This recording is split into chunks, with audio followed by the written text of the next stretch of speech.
Hello and welcome to this webinar in the Next Geos webinar series. Today we will talk about the Earth observation market, what characterizes, what the users want, and what the future holds to a certain degree. My name is Bente Lilja. I'm going to be your host today. I am a partner in the Next Geos project, and with me today I have a panel of excellent speakers. But before I introduce you to them, we will do some weather reporting so that people can get on here, and then we can also, and I will also do some housekeeping. So what we do then first is to get a report on how the weather is like. And Julia, we will start with you. Where are you situated and what is the weather like? I'm currently in Germany and it's raining. It's very cold and raining. Very cold and raining. Ah, I see. Well, how about you, Simon? You are where? And the weather. Hi everyone. I'm based in Paris, and it's a beautiful sunny day. Ah, imagine that. And how about you, Emmanuel? Where are you? I am in Brussels, just a little bit north of Paris, but unfortunately I'm not so lucky as the weather is gray, but quite comfortable still. 16 degrees. 16 degrees. Okay, so I'm in Norway, and the weather here is beautiful spring weather, and I will introduce you to the spring weather report. Well, it's this one here is with Geo. This is Geo Cup. I wish you could be with me to experience the spring weather here and see all the beautiful spring flowers and hear the birds sing and all that. So extended a little bit the weather report here, but it's beautiful, beautiful spring weather in Norway. So with that, we can start a program. We have the following agenda. We will start to get an overview of the Earth observation market by Emmanuel Pajot. And then we will learn the results of a survey about the use of big Earth observation data from Julia Waggerman. And finally, we will get a summary of it all, I guess, and with some ideas on how we can move forward with improving the Earth observation market by Simon Seminari from Euroconsult. And before all that, I want you to do, we do some housekeeping. You have a possibility to ask questions to the speakers and to me in the chat box. So you can write in the chat box, you can test it out. Yes, please do that. Test it out by giving us a weather report. Tell us where you're from, you know, which area, and tell us what the weather is like. That will be a nice way of learning about you as a first step. And we have also the opportunity actually to invite you into the room to ask questions to the speakers or have a comment. You can do that if there are some requirements. You need to have a webcam and a headset like me, something like this will do. And you need to have a Chrome browser and strong Wi-Fi. And I recommend also a freshly rebooted machine, but that will be too late now. So anyways, that's what, if you have those things, we will be able to invite you into the room to ask questions. All you need to do is to raise your hand. You will see that icon with a hand in the row of where you have the chat box. So with that, I think we will start. So Emmanuel, can you describe first of all yourself, tell us a little bit about yourself, and describe then the Earth observation market. Thank you. So my name is Emmanuel Pajot. I am working at the EARSC, the European Association of Remote Sensing Companies, and I am in charge of different projects such as the EOMOL, which is the platform dedicated to the promotion of online services, and I am involved in the Next Geos project. That's a real pleasure for me to discuss today with you, because I represent as EARSC the European Earth observation downstream industry.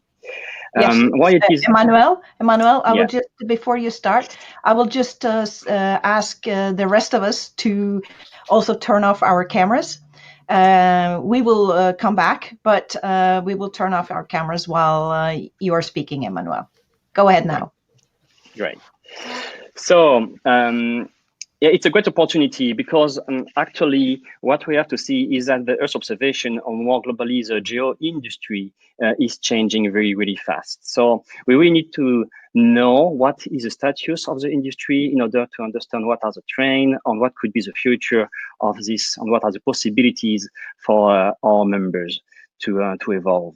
So we, at all levels, the Earth observation industry has to manage a real new landscape. We have access to new free data. We have the DSS, for example, which is a new platform and which is now really operational. We have to develop the awareness about new opportunities. So as a European Association of Remote Sensing Companies, we are an association founded 30 years ago, dedicated to helping European companies to foster in the development of European industry and to represent the industry to create a sustainable network between the industry, the decision maker, and the user. The Earth actually represents 121 companies in 22 countries in Europe. So what does mean Earth observation downstream industries? In our definition, Earth observation is related to anything which can be satellites, which can be aerials, drone, which could be a plane, which could be UAV. So any company involved in this, providing services with this or supplying equipment in the field of remote sensing is eligible to become a member. It starts with the ground station operation, satellite operation, data sales, which will be used by other components, software, hardware, value adding, GI information, and consultancy. The service provider are really at the center of all the activity in the Earth observation ecosystem. In a 3 layers model, 3 tiers, service providers are in the exploitation tier, so in the center of this graph, and they interact with a lot of different entities. From the data, DS operational providers such as infrastructure, for example, the EOSC cloud infrastructure, and they have to develop links with a user, which could be from the commercial sector, which could be from the private sector, could be from the research, and they need to interact to increase our outreach with a new platform to help them in this strong task. So it's really important to understand this industry, this player. What does this mean? What are the numbers of companies? How many companies are involved in this? How many employees? What is the market? What is the size? What are the thematic which are currently growing? So this is all this question we want to help. We want to help stakeholders, European Commission and ESA, to understand where could we put additional effort in order to support the use and where are the potential barriers. And we want to see this survey as a tool too for company in order to understand more all the environments they are involved in order to identify potential new solutions or new approach, new potential market. So that's why it is a bottom-up approach. We collect the information directly to the members or non-members, directly to the company. And we have them to fill a survey.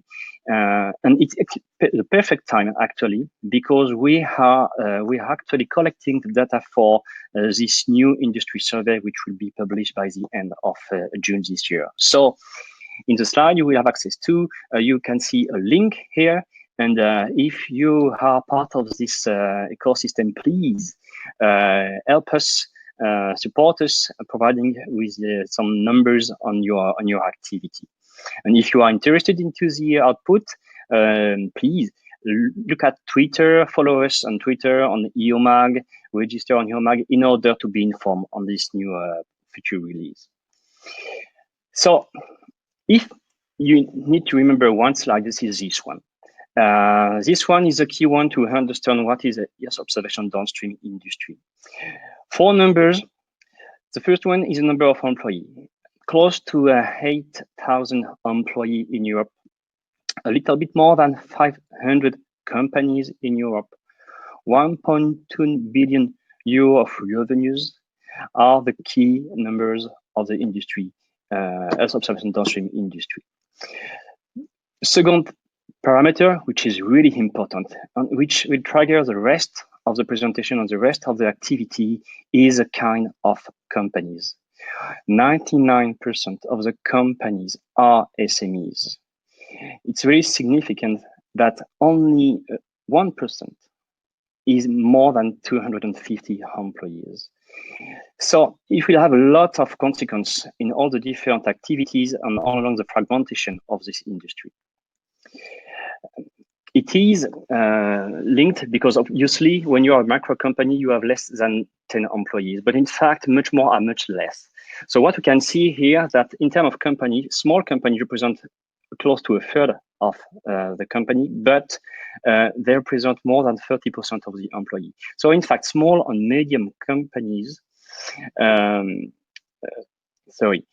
about 70% of the employee belong to a small or a medium company. So it's really important to understand what are their needs, what are the barriers in order to help them to develop and to develop new jobs. In terms of market, it's really important to notice that it's a growing market. For years, we can see that there is strong increase, about 8 to 10% per year. So it's really significant. It really help to develop the number of employees and help to show that it helps the user. Earth observation is more and more considered as an operational tool. What will be the future? The next survey will help us to have first answers. In terms of activity, if we have the same split of the value chain I showed you previously, you can see that the hardware, software, and the value-adding services are the 2 biggest parts. They represent close to 60% of the total activity. What is interesting to notice and what we expect to check during the next survey is the evaluation. Because if for the other part, the split is more or less stable, for the hardware and value adding, we can see kind of different change.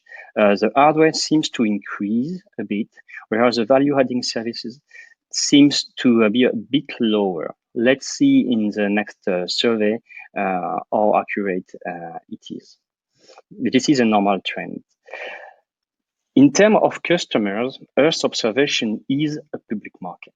If we look at the public sector, or what is related to the national level, local level, if you look at the R&D, which is funded by public money, then it represents still a really important part of the market. One thing we can see here is that from the link between academia and service provider is quite weak. Actually, only 1% of the revenue comes from the academia. So it really highlights that we need to develop additional links in order to improve the understanding and to develop the possibilities for these communities to align. We have 2 ways to describe services. A thematic approach, which is linked to more the technical approach, the technicians, the researcher, and we have the market approach, which is more linked to the end user view, the market view. So if we look first at the thematic approach, we will see that land and ocean and marine activities are the most important one. But we can look differently. Onshore activities, mostly, for example, land and built environment, which link to activities in cities, monitoring of cities, represent more than 50% of the share. And what is really important to notice is that the built environment increase, such as the natural disaster.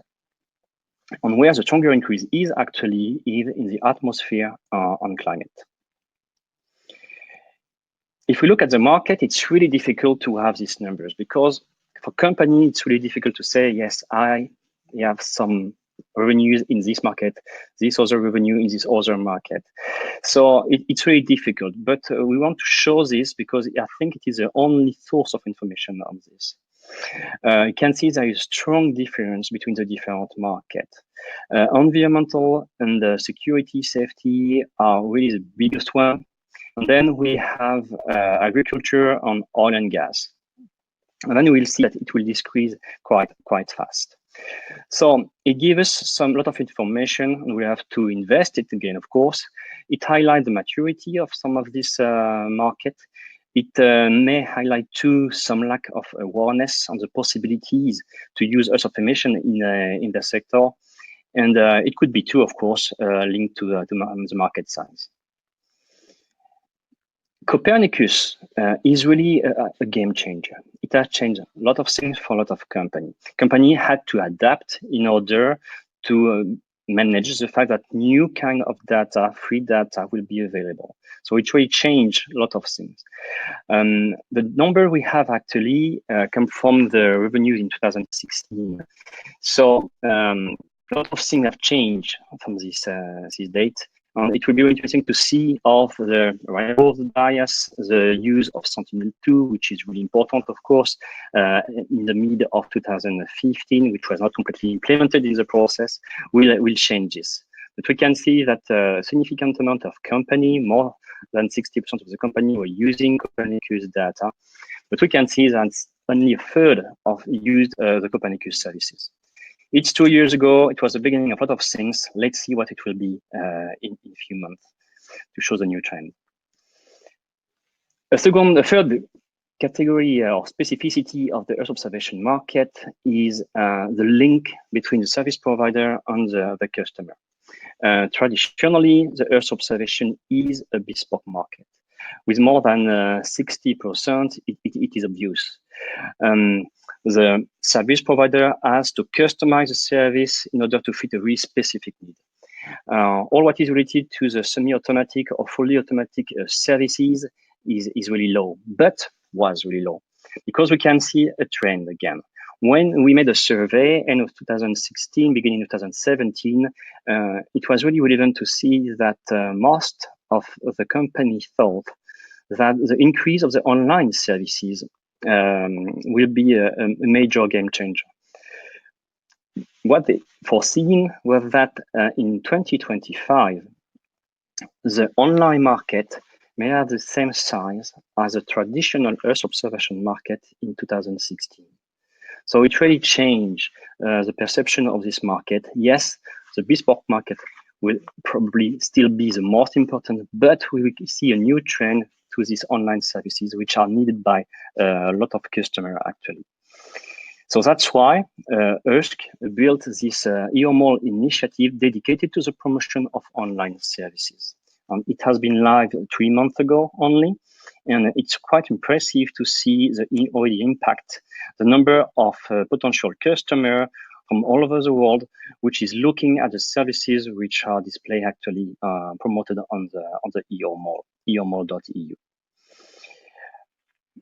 But what is really significant too is that we have access to a lot of platforms actually. And so we wanted to have a better understanding of what are the perception of these platforms. So we asked to provider and to users what are the feeling in terms of easy to find, in terms of transparency, in terms of user-friendly approach. And when you ask to the provider, it is obvious that they're really proud about the different platform with a positive answer for all these criteria. And when we have a look at the answer from the user, you can see that is it easy to find? Yes, maybe close to 60%, but not so much. Is it transparent? So what does mean transparent? It means is it easy to understand what the platform will deliver and how and at what cost? Significantly different. Only 40% consider that yes, platforms are transparent. What is the offer? What are the conditions? Is it user-friendly? Less than 20% consider it is. So we think that there is a lot of opportunities to understand more how the user want to use the platform, what are the information they needed in order to increase the use of this platform, which will be a key tool to support the online trend. So ERSC is involved in the NextGeos for all of these reasons: Earth observation market, knowledge between communities, access to new technologies. We really think that NextGeos is a really good asset, and we have to company have to engage with NextGeos in order to develop the possibility to access to a lot of heterogeneous data, Earth observation, non-Earth observation data, in situ data, thanks to the federation. It is really a great tool in order to test new technology, new approach. The cloud is something a lot of companies would like to try, but they're a bit afraid. NextGeos can be a really good partner too, and can help companies to face different aspects of their work, scalability, to leverage IT capabilities. And the third point is significantly important too, is that thanks to the new offer of NextGeos, the visibility of the product, visibility of the services could be really important thanks to the link between NextGeos and the geo community. So in this way, NextGeos is really a great tool in order to help to defragment this market. To conclude and to tease something more, I would like to say that next month, a new project will start, led by EARTH. It's about Parsec. So it's to help company to increase their knowledge in terms of what is the size of the market they want to do, what are the knowledge they need, what kind of technology is possible to access, how to reach capital. So it's a real tool to switch from a prototype to a commercialization of a real service in 3 specific thematics, which are energy, environment, and food. So please, if you are interested in this, want to develop your knowledge, contact us and stay tuned with Twitter and EOMAG. On this last slide, you can see a lot of companies. These companies are members. We're proud of this. You will make my day. If you can check one of the companies you don't know on Discover, you will see all the beautiful services and products the Earth observation downstream companies can deliver to you. Thank you. Thank you so much. Thank you so much, Emmanuel. Very interesting description of the market and then some. I see we, due to time, I will just ask one question that comes from Björn before we go on to Julia. And then in the end, at the end of the this webinar, you will be able to ask questions in the Q&A. Somebody has high sound on. Not sure who that is. Anyways, slowing down, it's becoming lower now. What is meant by bespoke, before we give Julia the floor, what is meant by bespoke very quickly, Emmanuel? Your sound is off. Yes. The bespoke services means that a customer will ask for a specific product with specific specification. It will be not possible for the service provider to duplicate the service generally to another one. It's really dedicated to a single type of user or user. Thank you for that. And the rest of, I see that somebody's raised your hand. We will also invite you in after all the 3 presentations has been done. Then I will give you the opportunity to go in here. Now, Julia, let us hear about your survey and specifically on asking about big data and the new technologies and use of new technologies. You presented that earlier this week at the Geo Data Technology Workshop. Now we will hear more about it here. The floor is yours. Thank you, Bente, and also thank you, Bente and NextGeos, for inviting me to have this opportunity to present some preliminary results of a user survey I conducted together with ECMWF Data Services. Just a short something about me. Like I'm at the moment a visiting scientist and at ECMWF, the European Center for Medium Range Weather Forecasts, and a PhD candidate. And as part of this PhD, I conducted a user survey on on future or current and future-based cloud services and how users would like to interact. I just suggest that I will put on my slides and turn off my camera. Yes. You can see it? Not yet, but I'm sure it will come. I hope.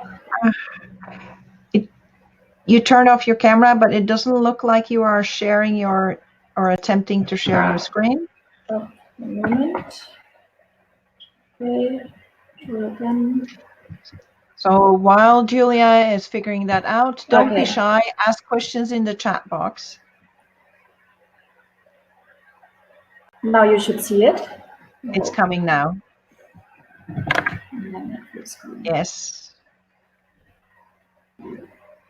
You're good to go, Julia. Okay, all right, good. So yeah, like we probably all know that like we at a moment on a transition point between how we actually bring large volumes of Earth observation data to the user. So like traditionally, users, they went to a data portal and they downloaded the data. It took already a long time, but it was still doable. And now, like with Copernicus, which was already, as Emmanuel pointed out, it's a game changer. It's also a game changer in regards of data volume. So like it's not feasible anymore to download petabytes of data and also storing them on your local machines. And so, as involved at ECMWF, like we are a data provider, and of course we also have questions like how should we evolve our data systems, and how also what want users, how would they also actually like to interact with the, future data systems.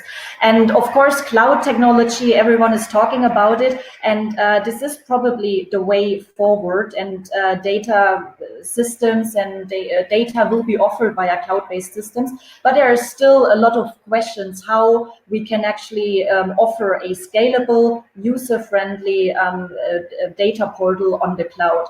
And this is why we had this idea of a data of a user survey amongst data users of Big Earth data, and we really asked them like, okay, what kind of data do you use at the moment?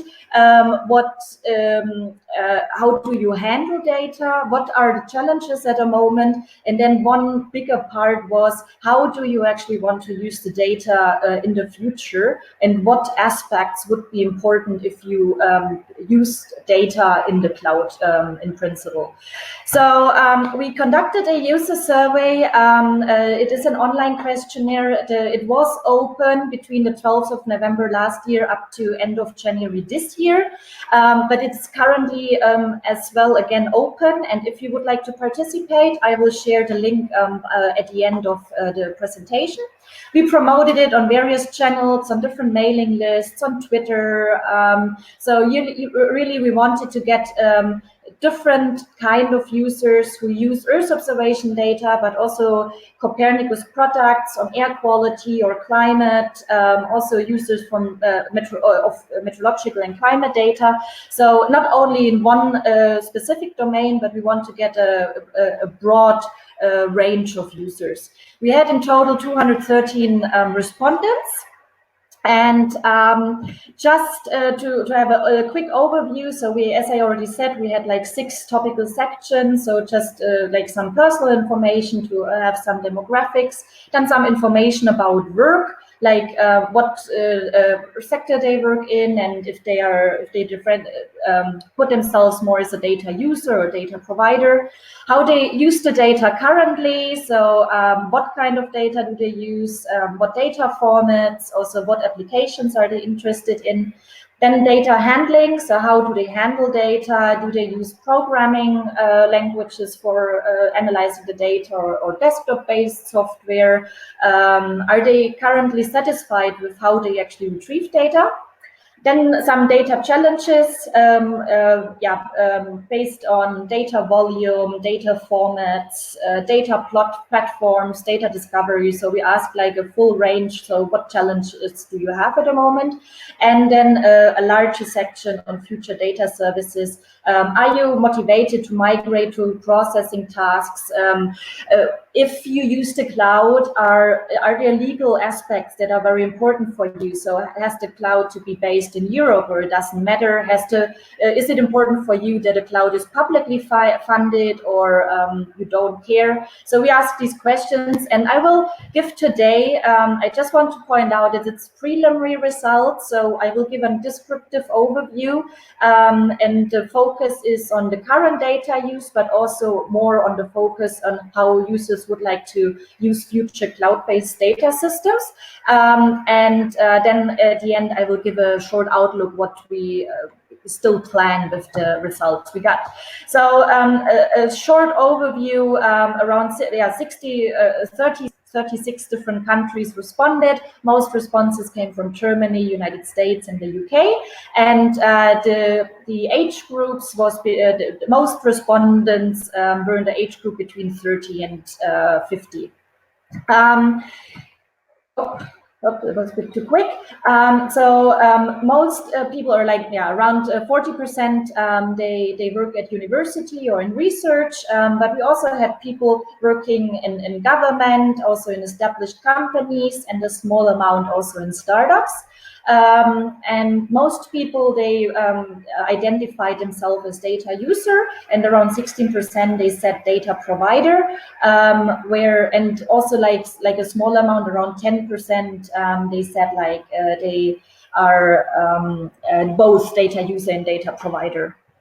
And from data user, like most people, they said are data researcher, but then also they identified themselves as either data scientists or data analyst.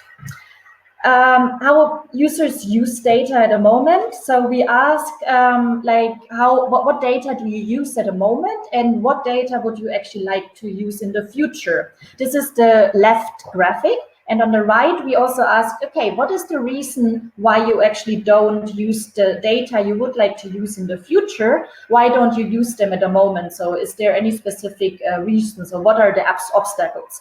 And so the left figure, we see that currently already a lot of, or most respondents, they already use Earth observation data, or also other geospatial data, and to a lesser extent, on top climate reanalysis data, or also value-added products. But what is very striking is that users are very interested in environmental or seasonal forecast data. So like we see here that in environmental forecasts and seasonal forecast data, not so many use them at the moment, but there is a big interest to use them in the future. For the reasons why people don't use data at the moment, we provided different options, but we see that we ask them, okay, is it that there's not enough, or there are no analysis tools to use the data? Is it time constraints? Is the data quantity and volume too large? And we see for each reason, it's quite staggered and quite distributed. But around 40%, they said it's mainly time constraints, or even also it relies on data quantity and volume, because it's just simply too large. But also mainly time constraints, that they didn't have time to actually get into the work to use the data.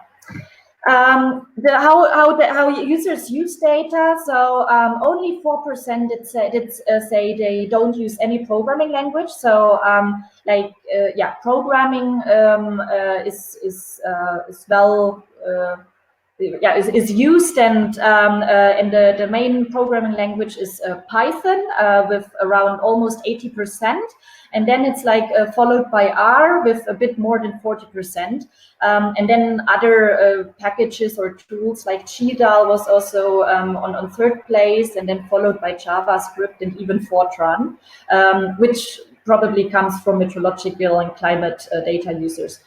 Then we also asked, do you use also desktop-based software? And around 60% use desktop-based software. And then, and if they use it, most of them use QGIS, followed by ArcGIS. So also there's a trend in open source software seeable.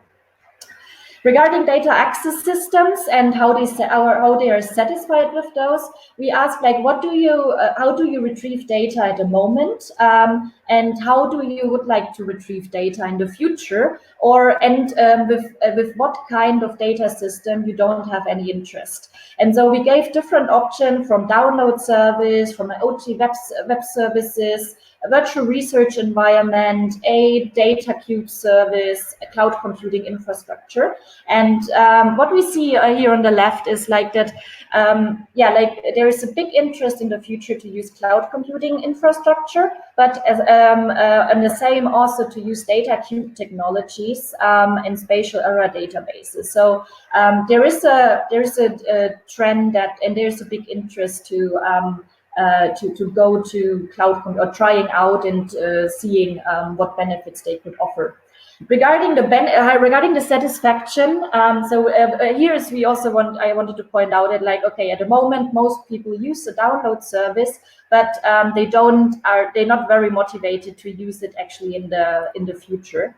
If we ask how satisfied they are, it's very interesting that, like, it does, so that the overall satisfaction is quite good. So for download service, people actually say the download service I use, I have around 60% said I'm actually very satisfied, or even satisfied or very satisfied. And this is with each data system we see here. So if they use cloud computing infrastructure, they're satisfied. Their OTC web services, yes. So it was quite surprising. And then data challenges. So we asked, like, okay, what challenges do you face with data? And then we gave them different options on growing data volume. Is it limited processing capacity? Is it because data are disseminated in a non-standardized way? Are there too many platforms and portals? Do you have problem actually also to discover data? And here we say that, like, most reasons or challenges we provided them, they're like a lot of people have see it as a big challenge. And like the biggest challenge, of course, is the growing data volume, around 63%, and also followed by limited processing capacity. And also that data is disseminated in a non-standardized way. And then it's decreasing a bit, but also people said, like, there are too many data platforms and portals, and I'm a bit confused what to use. And also data discovery, actually to find data and also to know what data is out there, it's quite an obstacle, because around 50% said I have challenges with this. Regarding the future, so we asked if they would like to migrate, or if they would be willing to migrate to cloud processing services. And we gave them the options. I'm not at all interested to migrate, and I'm very much interested. And we see that there's a big interest or a big willingness to actually migrate to cloud processing service, because around 67% said I'm very interested in migrating to cloud-based services. And then we asked them, if you migrate, what cloud would you prefer? Would you prefer a publicly funded cloud like the EOSC, or like the European Open Science Cloud, or a publicly funded specialized cloud like Wikio, or you don't mind it at all? And very interesting is that, like, they around 30% they said I would, or the mature more people said they would prefer a publicly funded cloud, but also followed by that they actually don't mind. So they just need a cloud environment where they can actually do their work. How they want to interact with the cloud, it's similar. So they interested, like it is pretty much more than 75% are equally interested in data access, data processing, and data storage. And then we also asked them like how they would like to work in the cloud, if they want to work privately or if they want to work in a collaborative way, if they need to have the opportunity to upload also other data to the already data that is stored maybe on the cloud, if they would if they need to have the opportunity to export the results out of the cloud, and also does the geographic location actually play a role of the cloud. And here we see that so the interest is quite big, that they actually want to combine their data with data offered in the cloud. They also need to export data out of the cloud. But here we see that like more people are interested in actually working in the cloud more in a collaborative way rather than in a private way. And to a lesser extent, the geographic location is actually important where the cloud is located. And then we also ask, because nothing comes with a cost, and there's like for cloud systems, and there is a cost somewhere. Would users actually be willing to pay for cloud services? And we ask them like yes, no, or it depends on the cost. And here like around 20% said directly yes, I would be willing to pay for them. And then even a much larger group, they also said around 50%, they would say actually it depends on the cost, but I would be willing to pay.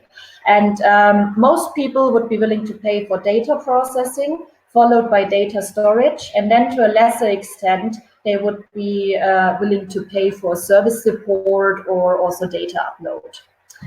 How much they would be willing to pay, most people would prefer a costing model, and then to a lesser extent they would actually already give a fixed number that they they're willing to pay. So like most people, they said then either they prefer a costing model or up to 100 or 500 euros, and really a little percentage they said, oh, I would actually also be able to pay more than 50,000 euros.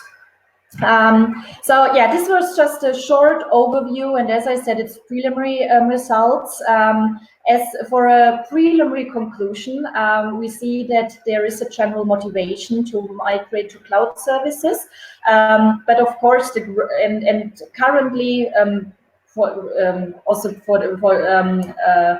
probably the reason why they are interested to migrate to cloud services is at the moment the biggest challenge is the growing data volume and the limited processing capacity, but also that data discovery is actually really hard, and they don't find, or they don't know actually what data is there. And if they use cloud services, there is a majority of users, they would be willing to pay for cloud services, and if yes, then they would prefer costing model. Next steps of the user survey. So we will do a bit more in-depth quantitative statistical analysis, also to see some correlations between some variables. And we also try to retrieve some user groups. So if we could actually group some users, and we can build some different user groups and identify some characteristics. And based on each user group, we also want to conduct some more detailed expert interviews. So as I said, for now, I would like to conclude and say thank you for your time. And as I said, the survey is still open. So if you are a data user, I really ask you to, or I kindly ask you to participate to the survey. Use the link bit.ly and then /user_survey_big_earth_data. And please also share this link with your community if you think it will be helpful. Thank you for your time. Thank you so much, Julia. Excellent presentation and very interesting content here. Can you unshare your screen, please? Yes. While you are doing that, yeah. So here we are again. I see. I will ask the questions. We have some question for you, but before that, I noticed that you had quite a good answer rate, or many people were answering. Will you be asking more people to enjoy to participate, or will you do the reanalyzes and so on the basis of who was already answering the questionnaires? So it depends, but I will take the people who now also respond. I probably will take them into account. So in the end, it would be good to have more users in their perspective.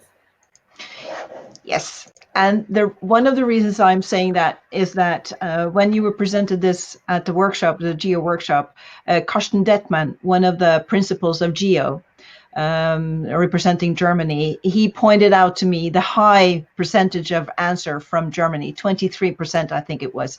So with this, I think, Karsten, you might see some competition, that other people from other countries will also answer the questionnaires or the survey of Julia. I promised him to say that. And I can. We have some questions now from Matthias. Before we move on, did you ask which aspects are more important for users to adopt a specific cloud service? So cost, ease of use, long-term support, etc. Yes, we also asked this. I didn't, as I said, like it was like a very comprehensive survey, and I couldn't bring in everything. But we also asked like if like any security aspects for using the cloud. So what is important for you, like data breaches, data security, etc. So we also asked these aspects. Yes. And like, yeah, like as I said, the results, they will be published. And if you're interested, you can either send me an email or you can participate to the survey. And then at the end, you can also indicate that you are interested in the results. And as soon as the data are published or the report is conducted, I will let you know. Yes, and since you were mentioning that you provided a link in your presentation, you can, if you will, you can write that into the chat box so people can actually get it directly. I think that will be helpful. But I think you will be willing to share your presentations, the PDF version of your presentations, with this audience as well. PDF probably, like we'll see. So we have the recording, and I will probably, the people who are interested, I will provide a more comprised version with more drawing conclusions at the moment, because as I said, it's preliminary. I don't want to people like already starting distributing some diagrams and having maybe. I think we can get much more interesting results out of it, and so that's why I hesitate a bit more to already distribute the entire slides. Completely understandable, because you are in the middle of your PhD doing this work, right? Also, yes. In addition to yes.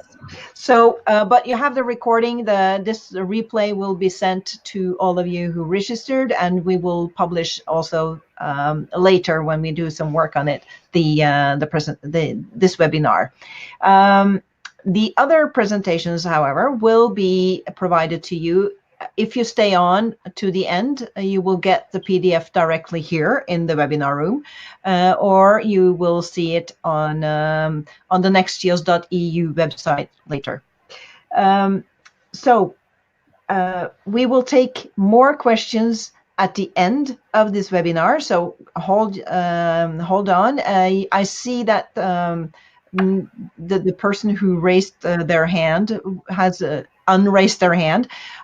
You can raise your hand after the end of Simon's presentation, and then we will be able to bring you in if the user requirements of the equipment is met.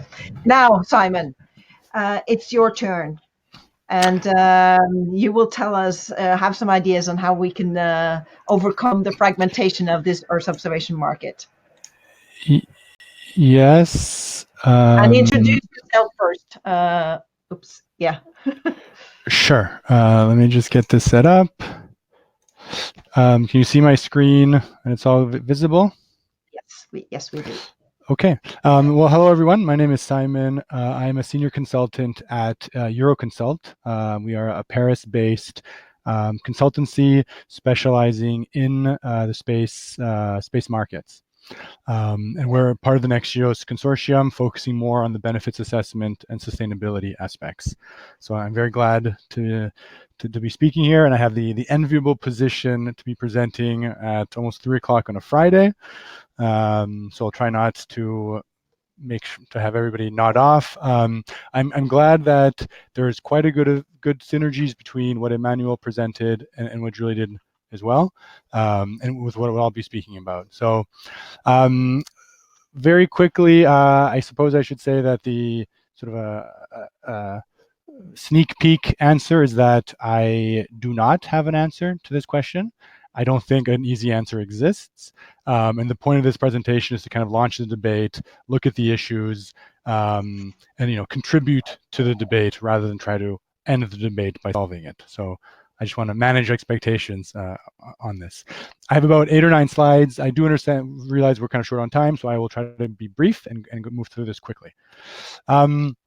So very quickly, as sort of what was stated implicitly, I mean, when we talk about getting Earth observation data and services into the hands of the end users, these three this chain, it's kind of the basic process.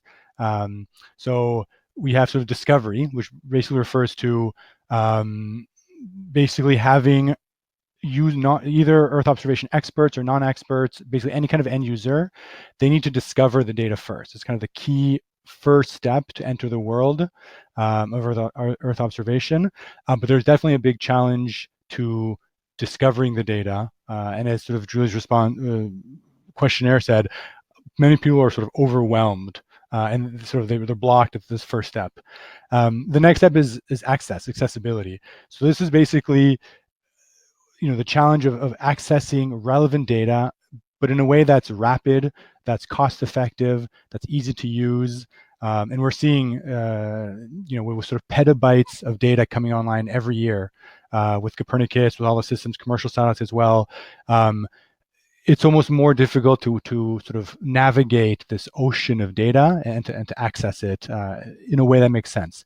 And the final link in the chain is actual usage of the data. So this isn't as simple as it seems, but it's essentially, from taking the data in its raw format and turning that into a service or a product that can be used and which provides value to whatever activity or task, whether you're in the financial world or you're a scientist, you're a development agency, sort of turning and actually using that data as opposed to kind of the alternative. That's another sort of link. So these are kind of the three as a primer, the process that we deal with and that we need to keep in the back of our mind whenever we talk about platforms or meeting requirements or meeting needs. These three aspects always need to be kept in mind, and making sure that they're sort of solved efficiently and kind of delivered efficiently to the end user. Now, what complicates this? So if those three weren't challenges in and of themselves, we also see a very, very high degree of market fragmentation in the EO market. So this applies to obviously different communities. So the communities are fragmented within themselves. There's a level of expertise, which is sort of very diverse. There's also sort of the needs or the requirements. It's a very homogeneous community. And so sort of some users might need optical data, some need radar, some have sort of high temporal sort of revisit requirements. They need to see imagery every day, every week, every month. Others have sort of spatial resolution requirements. So the level of detailed imagery can be, some need down to the centimeter level, others, 5, 10, 30 meters is sufficient. And so delivery mechanisms, so there's a very high degree of fragmentation, which is kind of the core of the issue. And another issue which we deal with is the silo effect. So this basically refers to the fact that the different user communities, they suffer from this degree, the silo effect. So they're not necessarily aware of each other's existence, even if they may have identical or very similar requirements. Just, the oil and gas and the community versus the environmental community, maybe, have very, very similar requirements, but they're just not aware of each other. Or maybe, a researcher with a government official also suffer from this silo. So a lot of efficiencies are being lost. And this hinders, we believe this hinders the development of the EO market. And it's much smaller than sat-nav and other sort of satellite-based markets. Satellite communications, navigation come to mind. So the EO market is suffering from this. So as sort of what was hinted at earlier, we were seeing sort of a proliferation of platforms. There's so much data being produced. The challenge now is how do we sort of package the data and get into the hands of users? So this slide kind of shows there's different business models. So on the left, there's commercial platforms, which you need to access. You pay a fee, you access data. The data is usually commercial data in and of itself, and it offers sort of specific services to meet specific needs. In the middle, we have hybrid. So these often have both commercial data but also free data, and so they have kind of a variety of business models. It's not quite as straightforward, but you have kind of a variety of business models here, and they offer both. Maybe the data is free, but the services are charged, or they're sort of different areas. And then there's also 100% public. I have one here, a French one, but there's numerous that basically have 100%. The data they have is free. All the services are free. The utilization is fully free, in the sense that it's paid for by public money. There's also a huge diversity in which communities they cater to. So some of these platforms focus on a specific user community. For example, disaster risk reduction, or oil and gas or environment. They may cater specifically to the academic community versus sort of the private sector communities. So there's a huge, sort of a heterogeneous kind of community of these platforms. It's huge proliferation of these platforms, which sort of complicates the issue. And this in itself sometimes contributes to the fragmentation of the market, because people don't know where to turn to or which platform can meet their needs. And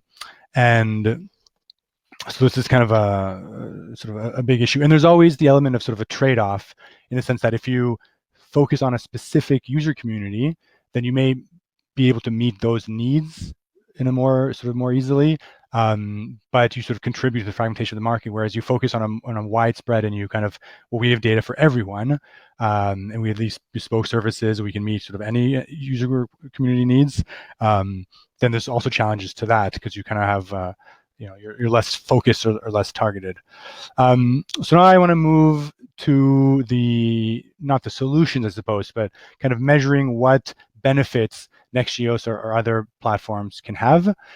So we conducted, similar to Julia, a smaller scale survey within Next.Geos users. So I won't get all the details here, but there was about just under 50 or 60 respondents, 65 or so, from both data providers and data users, roughly 50-50 split. And so we were asking them, the survey asked a number of questions, but we were interested here specifically on what sort of benefits do these users get and data providers get from these sorts of platforms. So the benefits, as a bit of a caveat, they're difficult to measure. Very, very challenging, in fact. And there's a lot of different facets you can measure. There's tangible benefits, there's intangible benefits. Some benefits can be measured quantitatively, other more sort of a qualitative assessment. And there's also kind of, the intangible, which are very subjective and sort of difficult to measure. But we did our best here, and kind of cover a spread of different benefits. So, I mean, this is the slide on the data providers. The largest interest, basically, the large benefits are in cost efficiencies and productivities, as well as kind of boosting innovation and kind of unlocking new business models via giving this data. And also sort of more larger one, we see these platforms kind of have a technological gain or benefit, and also sort of a strategic benefit, kind of strengthening European competencies and the like. And on the data user side, there's also here, they have sort of different set of benefits that interest them. But the top 3 or 4 are basically productivity increases, efficiency increases, boosting innovation, and cost savings, different way to kind of shave costs from their operations. These are kind of the larger benefit categories, and within each of these, we can unpack them to get sort of more specific. So unpacking some of these, we can say that, for example, end users via these platforms can sort of unlock new innovative business models, so they can create new products, new services, which they can either commercialize directly or they can sort of use to sort of boost their core activities. There's also a large degree of cost savings. For example, more rapid processing times, methods to kind of boost the data discovery, data access that we talked about earlier. There's this idea of sort of a one-stop shop where you save an enormous amount of time. So a task which would take you, months or weeks, you can kind of, if you find the right platform and meets your needs, you can save an enormous amount of time to go from the raw imagery into a final product which adds value to your activity via this one-stop shop concept. So this fast tracking idea. There's also other things. We talked about cloud computing. So rather than spending expensive software or hardware to store the data, to process the data, which are, it's very, very intensive in terms of capabilities. A lot of these platforms have cloud computing capabilities, so very powerful processors which do this on their end, and they just kind of spit out the product. There's also an important sort of aspect to time saving, in the sense that, I think the end goal is to kind of get more diverse users to utilize the data away from sort of the experts. And so rather than a company needing, sort of a highly qualified, highly educated scientist or GIS expert to sort of use this, they can, if these platforms design well and facilitate the discovery, the access, and the use, a company or an organization can have, maybe a more junior member of the team do this, discover the data, transform the data, use the data, which saves up, so this kind of reduced costs. It makes it a faster process. There may be sort of automatic updates, machine readable data. So a lot of these sort of automated processes which bring the skill level down and which increase usage sort of exponentially even. This is my second to last slide. So again, this slide needs to be taken with a grain of salt. We have attempted all these sort of previous benefit categories. We attempted to quantify this. But again, there's sort of caveats here, in the sense that many of the respondents from the survey, for example, worked in a government agency or a research agency, and so it's difficult to kind of quantify the value of their activities and their time. And there's sort of some issues with this method, but nevertheless, despite these weaknesses, this is an interesting way to kind of find how much value these platforms can generate in a concrete term. And so we see on the data provider side, almost 40% say in a given year, they can generate or save the equivalent of between 10 and 100,000 euros per year by providing their data, if all their needs are met to a platform. The data user side, it's lower. But here too, we see about 50% saying between 1,000 and 10,000 euros per year saved by using this platform in time, in capabilities, in boosting innovation, unlocking business models. So it's an interesting kind of first idea of quantifying these benefits. And then this is my last slide. There's also kind of these intangible benefits, both Next.js but also other platforms.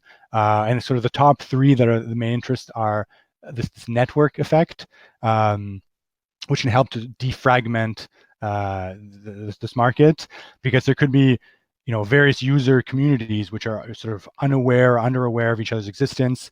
And so by bringing together different end user communities in an aggregated platform, which maybe serves multiple market segments and new communities, you can kind of increase efficiencies, maximize productivity, and kind of just targeting multiple communities and leveraging on their synergies by bringing them together and kind of beginning to defragment or de-silo what we see.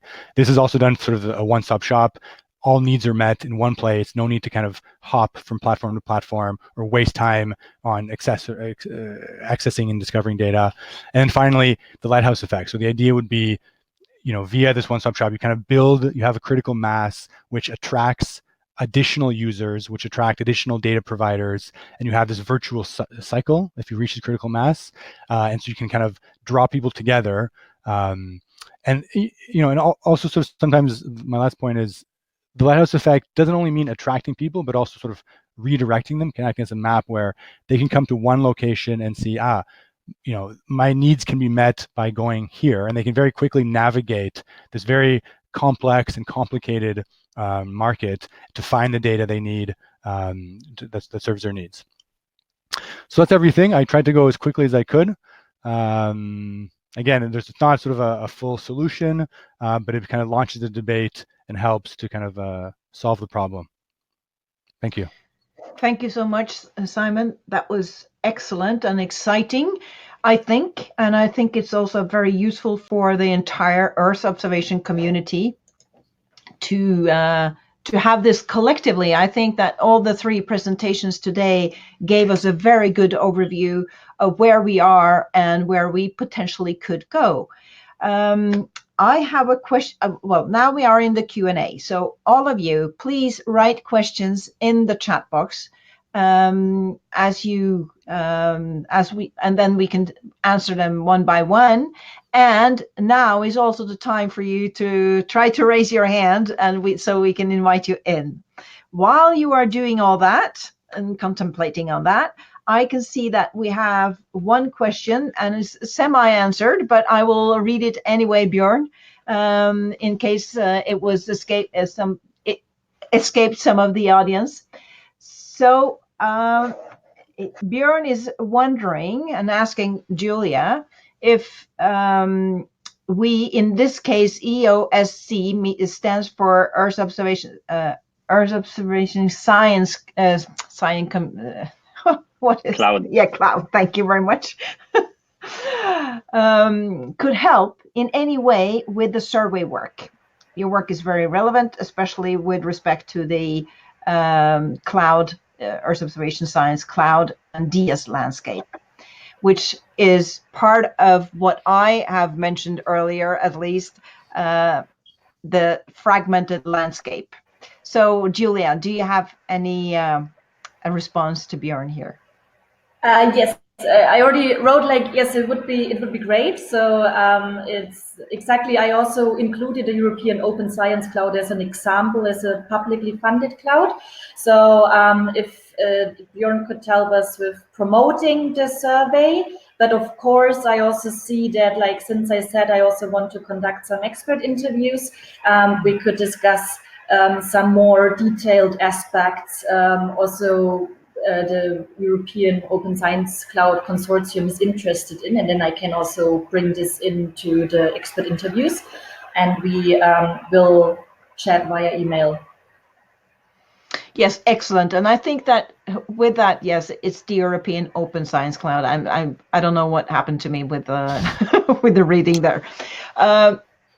These together with NextGeos, there's we are part of this fragmented landscape and partly confusing potentially new users and even existing users. So actually, this webinar in itself will be a part of overcoming that. As Simon pointed out, some other ideas with respect to overcoming this defragmentation and work more efficiently to create a market. Let me see now if I have more questions. Don't be shy. Ask questions here, even though we are a little bit over the hour, but I think if you're interested, we can stay on a little bit longer. While I'm still waiting, I'm going back to... I have a question. Yes, go. Yes. To Simon, will you, are the results already published, or will you publish the results from the survey?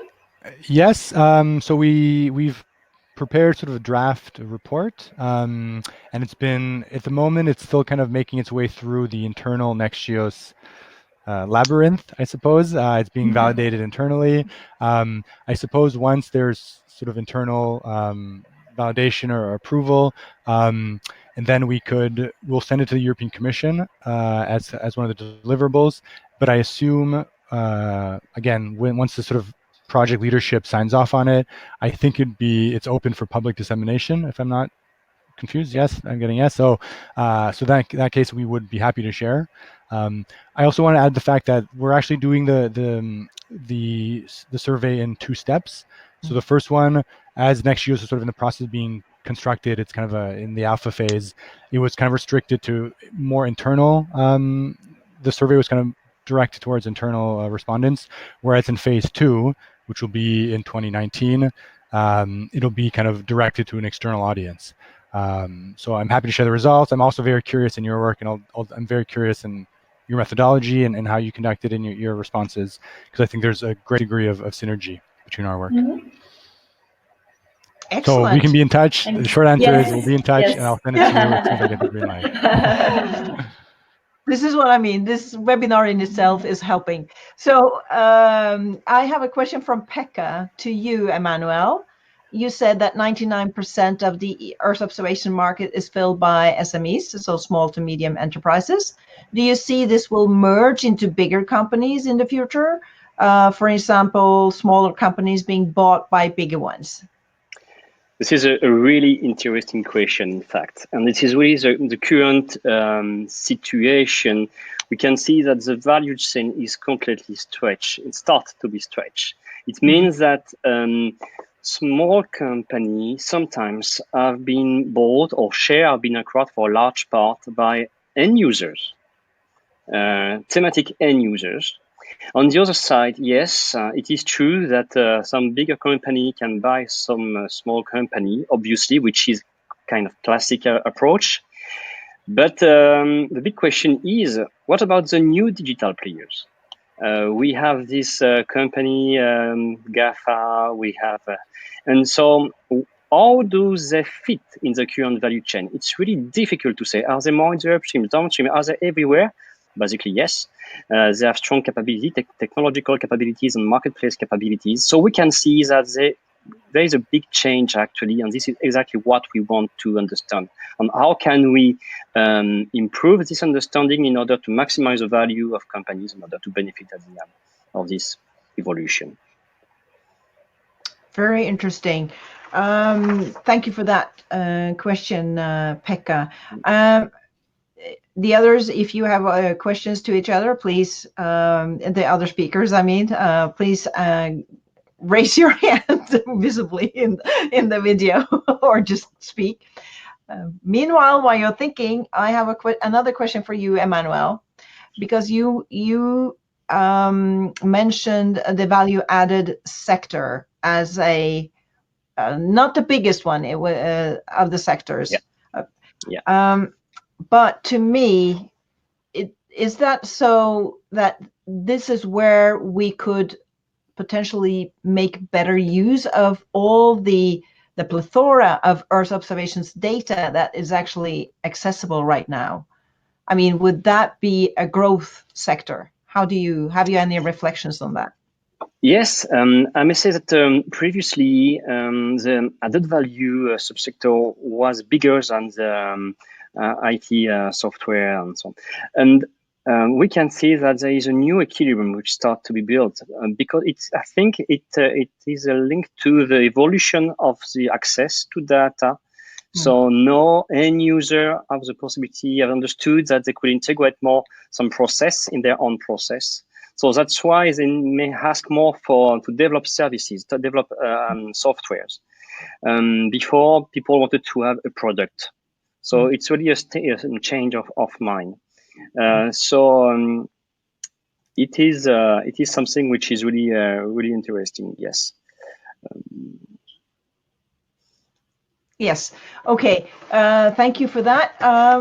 Any more questions? I will do what I promised while you are contemplating on your questions.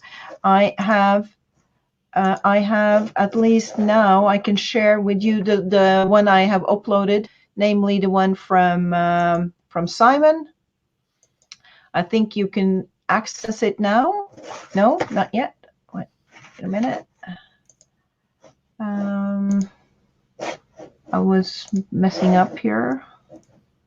Share file. Now you can share it. Now I shared it with you, and then I can upload another one. Do you have any other comments and additional information you feel like you would share? Emmanuel, Julia, Simon?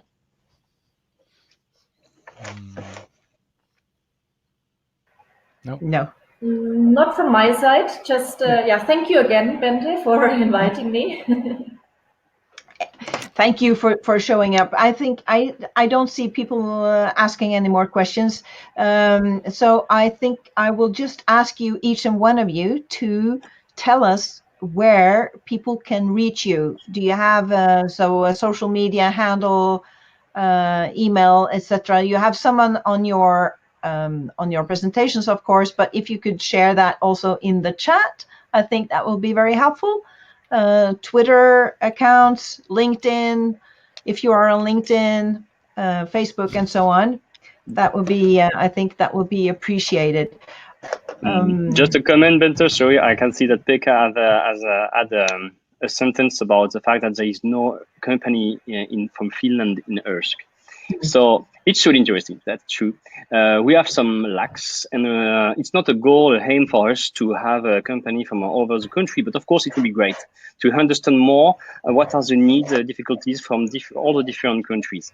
So actually, we have 22 countries represented.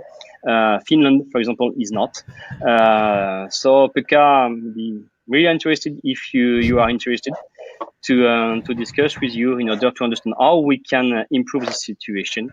And we will continue to develop this link with some countries which are more in the eastern part of Europe, because this is where we have some lacks too. We want more representative. Thank you. Yes, excellent. And just to repeat what you invited. First of all, Emmanuel, you have a survey going on where that you would like people to contribute. The same goes for you, Julia. You have survey ongoing. You will deepen it, so it will be a different kind. But be aware, follow Julia, and tell her if you're interested in participating in this very important survey. So all these surveys is benefiting all of us in the European. Well, not only Europe. I'm sure it's not only Europe. But benefit the Earth observation market and all the actors in this market. And then Simon, you will also be conducting a new survey this year. So please also follow Euroconsult. EC, did you share the Euroconsult Twitter account? I'm a bit old-fashioned. Let me see if I can find that. This is somewhat contradictory, you guys. We are in the digital age now. I'm afraid people might be a bit suffer from survey exhaustion if they have dozens of surveys to complete every year. Yes, that's actually an issue, but I think that in what we are doing right now is, I hope that at least people will see that the surveys that has been described and mentioned here in this webinar is complementing each other and giving collectively a much better picture that all of us can benefit from. So I think that at least these surveys here and the results and the openness of the results should be a motivator for you to contribute to this work. We have also some activities coming up. You will be able to meet us, several of us, in the Living Planet Symposium, which will take place in Milan, I believe 13th to 17th of May. And you will also be meeting several of us in the Geo Work Plan Symposium at the end of May.